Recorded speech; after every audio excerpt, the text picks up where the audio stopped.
पुराने समय की बात है। बिहार के एक छोटे से गांव धनपुर में रमेश नाम का एक गरीब किसान अपनी पत्नी सावित्री और 2 बच्चों के साथ रहता था। रमेश बहुत मेहनती था, लेकिन किस्मत ने उसकी मेहनत का फल उसे कभी नहीं दिया। उसकी फसलें अक्सर सूख जाती या मौसम की मार झेलती। गरीबी ने ऐसा घेर लिया था कि उनके पास रोज का भोजन जुटाना भी मुश्किल हो गया था। छठ का त्योहार नजदीक आ रहा था। गांव की सभी महिलाएं छठी मैया की पूजा की तैयारी में जुटी थी। सावित्री सुबह से ही रमेश की राह देख रही थी। रमेश जब लौटा तो उसका चेहरा उदास था। क्या हुआ जी, कुछ काम बना? नहीं सावित्री, कुछ नहीं बिका। सारे अनाज में कीड़ा लगा हुआ था।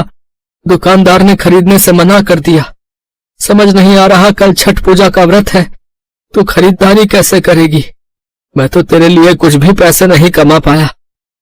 तो क्या इस बार मैं छठ पूजा व्रत नहीं कर पाऊंगी? हे छठी मैया, आप तो अंतर्यामी हो, मेरी पुकार सुनो। मुझे आपका व्रत करना है। मैं हर साल ये छठ पूजा का व्रत करती हूँ, मेरी मदद करो मैया। सावित्री, मैं सोच रहा हूँ सेठ जी को 20,000 रुपए में खेत बेच देता हूँ, कुछ तो पैसे आ जाएंगे।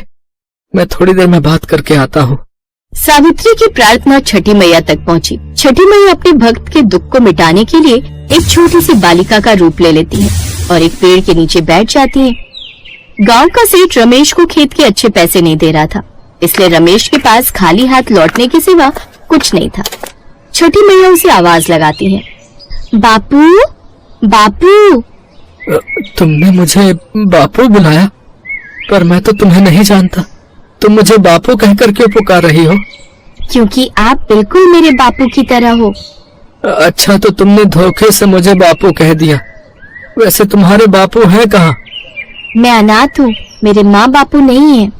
तो फिर बिटिया, तुम इस गांव में अकेली हो या कोई और भी रिश्तेदार है? नहीं बापू, मैं इस गांव में किसी को भी नहीं जानती। मैं काम की तलाश में निकली थी, पर यहाँ मुझे कोई काम नहीं मिला।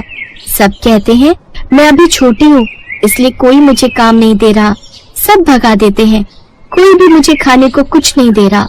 मुझे भूख भी बहुत लगी है, इसलिए यहाँ पेड़ के नीचे बैठ गई तो तुम मुझे बापू के जैसे दिखाई दिए, इसलिए मैंने तुम्हें पुकारा।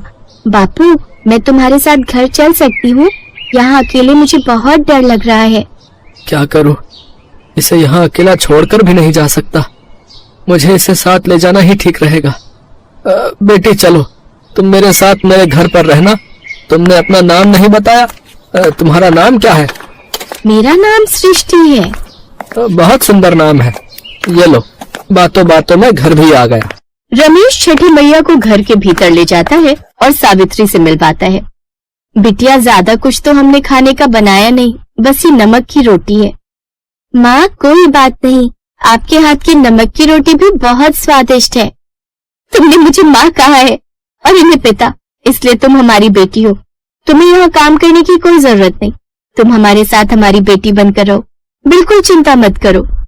कुछ देर बाद छठी मैया बालिका के रूप में सावित्री के बच्चों के साथ खेलने लगी। बच्चे भी उनके साथ खूब मस्ती कर रहे थे। रात होने तक सावित्री का मन बहुत चिंतित हो रहा था, क्योंकि अभी तक छठ पूजा के लिए कोई तैयारी नहीं हुई थी। सुनो जी, क्या करेंगे, कैसे करेंगे? कल छठ पूजा का व्रत है, पर अभी तक हम छठ पूजा के लिए कोई सामान नहीं ला पाए। सावित्री, मुझे लगा था सेठ जी खेत खरीद लेंगे, पर बोल रहे थे कि वो खेत के सिर्फ 5,000 रुपए ही देंगे, इसलिए मैं वापस लौट आया। देखता हूँ कल सुबह जल्दी उठकर थोड़ा सामान ले आऊंगा। लाला को बोलता हूँ उधार दे देगा। छठी मैया रमेश और सावित्री की बातें सुन रही थी।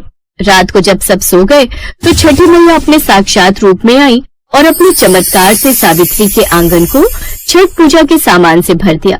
छठी मैया ने जाने से पहले अपने चरणों के निशान सावित्री के आंगन में छोड़ दिए। अगले दिन सुबह जब रमेश और सावित्री की आंख खुली तो वो ये चमत्कार देखकर हैरान रह गए। आंगन में छठ पूजा के लिए सारा अनाज, फल, मिठाई, बर्तन और वस्त्रों के थाल सजे थे। अचानक सावित्री की नजर छठ मैया के चरणों के निशान पर जाती है। रमेश और सावित्री की आंखों में आंसू आ जाते हैं। माँ, वो दीदी कहाँ गई और ये सारा सामान किसका है? माँ, इतनी सारी मिठाइयाँ, कपड़े, खाने का सामान, मैं तो खूब सारी मिठाई खाऊंगी। सावित्री, इसका मतलब छठी मैया हमारी बेटी बनकर हमारे घर में आई थी, हम उन्हें पहचान ही नहीं पाए। हमने उन्हें रूखा सूखा खिलाया, फिर भी वो हमारे धन धान्य भर गई। आप सही कह रहे हो। छठी मैया हमारी बेटी बनकर हमारे घर आई थी। उन्होंने हमारे दुख दूर कर दिए हैं। छठी मैया आपकी जय हो। छठी मैया की कृपा से अब तेरा छठ पूजा व्रत खूब अच्छे से संपन्न होगा सावित्री। देख, छठी मैया छठ पूजा के लिए सारा सामान तुझे दे गई है। हाँ, मैं भी वही देख रही हूँ। उन्होंने मेरी प्रार्थना को सुनकर मेरे सारे दुख दूर कर दिए। आज छठ पूजा का पहला दिन है।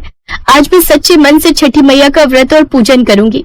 मैया, आप हमारे घर आई, हम धन्य हो गए। जय छठी मैया, आपकी सदा ही जय हो। सावित्री छठी मैया के चरणों पर माथा टेकती है और नहाए खाए से छठ पूजा का व्रत आरंभ करके पूरे विधि विधान से 4 दिन तक छठ पूजा का व्रत रखती है। छठी मैया की कृपा से सावित्री और रमेश के जीवन के दुख दूर हो गए। कहते हैं छठी मैया प्रकृति की देवी हैं। उनके व्रत पूजन करने से घर के भंडार भर जाते हैं, खेत खलिहान हरे भरे हो जाते हैं। और ऐसा ही कुछ रमेश के साथ भी हुआ। जिस रमेश के खेत में कभी फसल ठीक नहीं रहती थी, छठी मैया के आशीर्वाद से रमेश के खेत में इस साल फसल भी बहुत अच्छी हुई। रमेश और सावित्री अपने जीवन में आई खुशियों के लिए छठी मैया को धन्यवाद कहते हैं।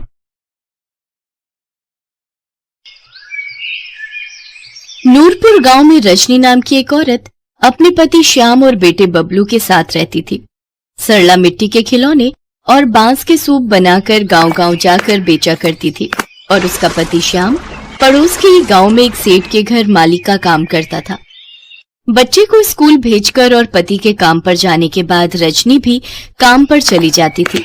मिट्टी के खिलौने ले लो, बांस के सूप ले लो।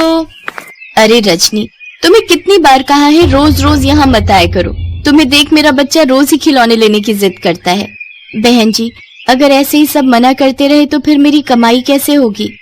अच्छा चलो, ये एक खिलौना दे दो और ये सूप, ये कितने का दिया? 30 रुपए का। तो ये भी दे दो। कुछ दिन बाद छठ पूजा है, उसके लिए अभी से खरीद कर रख लेती हूँ। इस तरह गरीब रजनी की थोड़ी बहुत कमाई हो जाती थी। ऐसे ही दोनों पति पत्नी मिलकर अपनी गृहस्थी चला रहे थे। एक रोज जब शाम तैयार होकर काम पर जा रहा था तो रजनी उससे कहती है, मैंने आपको कितनी बार कहा है जी कि कुछ खिलौने सेठ के घर भी ले जाया करो। उनके घर पर भी तो बच्चे होंगे, क्या पता उन्हें खिलौने पसंद आ जाए। रजनी सेठ जी की 2 बहुएं हैं, लेकिन किसी के भी बच्चे नहीं हैं। वो दोनों बांझ हैं। उनकी शादी को 8 साल हो गए, लेकिन अभी तक माँ बनने का सुख उन दोनों को ही नहीं मिला।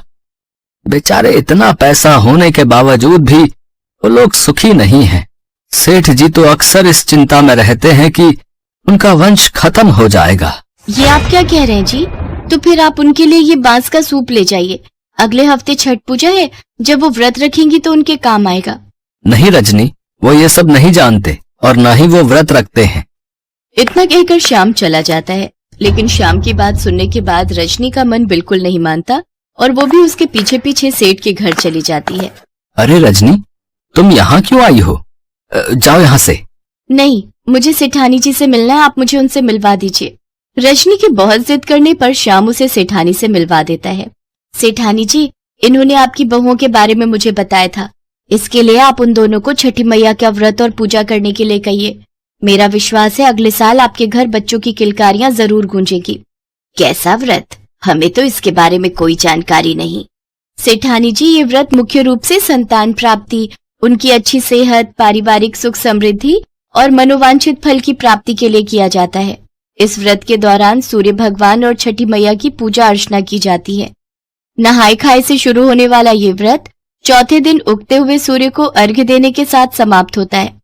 सच कहूं तो मैं भी एक बांझ थी, लेकिन ये व्रत करने के बाद माँ ने मेरी झोली खुशियों से भर दी और मुझे पुत्र रत्न की प्राप्ति हुई। मैं मिट्टी के बच्चे के रूप के खिलौने बनाकर इन दोनों को दूंगी, जिन्हें इनको पूजा में शामिल करना होगा। देखना, इस बार छठी मैया इन दोनों की झोली खुशियों से भर देगी। अच्छा, फिर तो मैं आज ही उन दोनों को ये व्रत करने के लिए कहती हूँ। रजनी उन दोनों को पूरी पूजन विधि समझाती है। सेठ की दोनों बहुएं ये व्रत रखती हैं, लेकिन व्रत के तीसरे दिन सेठ की छोटी बहू को भूख लगने लग जाती है और वो चुपके से लड्डू खा लेती है। व्रत पूरे होने के कुछ दिन बाद ही सेठ की बड़ी बहू गर्भवती हो जाती है, लेकिन छोटी बहू निशा गर्भ धारण नहीं कर पाती। ये देख सेठानी चिंता में पड़ जाती है और वो रजनी को बुलाकर इसका कारण पूछती है। सेठ जी, सेठानी जी, मुझे छोटी बहू का वो खिलौना दिखाइए जो मैंने दिया था। रजनी जब वो खिलौना देखती है तो निशा के खिलौने में दरार पड़ चुकी थी, जबकि बड़ी बहू के खिलौने का चेहरा मुस्कुराता हुआ था। इसका मतलब छोटी बहू की पूजा में कुछ विघ्न हुआ है। मुझे माफ कर दो माँ जी, मुझे बहुत जोरों की भूख लगी थी और मैंने ये व्रत बीच में ही तोड़ दिया था। ये सुनकर सेठ सेठानी को बहुत गुस्सा आया और उन्होंने उसे अपने घर से निकाल दिया। ये देख रजनी और श्याम उसे अपने घर ले आए। 1 साल तक निशा अपने पति के साथ उनके घर पर ही रही। फिर उसने साल भर बाद फिर छठ पूजा का व्रत पूरे विधि विधान के साथ रखा, जिसका उसे फल मिला और उसे गर्भ धारण हुआ और 9 महीने बाद उसने एक साथ 2 बेटों को जन्म दिया। रजनी और श्याम उन्हें लेकर सेठ जी के घर पहुंचे। सेठानी जी, इन्हें पहले ही अपने किए की काफी सजा मिल चुकी है। अब आप इसे माफ कर दीजिए और अपने पोतों के साथ अपना लीजिए। अपने पोतों को देख सेठ सेठानी बहुत खुश होते हैं। बड़ी बहू के भी एक बेटा और बेटी हो चुके थे। अपने भरे पूरे परिवार को देख वो दोनों खुश होकर रजनी और श्याम को इनाम के तौर पर ढेर सारे रुपए, गहने और एक बड़ा सा घर देते हैं। छठी माँ की कृपा से अब दोनों परिवारों का घर खुशियों। इस प्रकार की रोचक कहानियों को सुनने के लिए हमारे इस चैनल को लाइक, शेयर और सब्सक्राइब करें और हाँ, बेल आइकन जरूर दबाएं ताकि रोचक कहानियों का नोटिफिकेशन सबसे पहले आप तक पहुँचे। नमस्कार।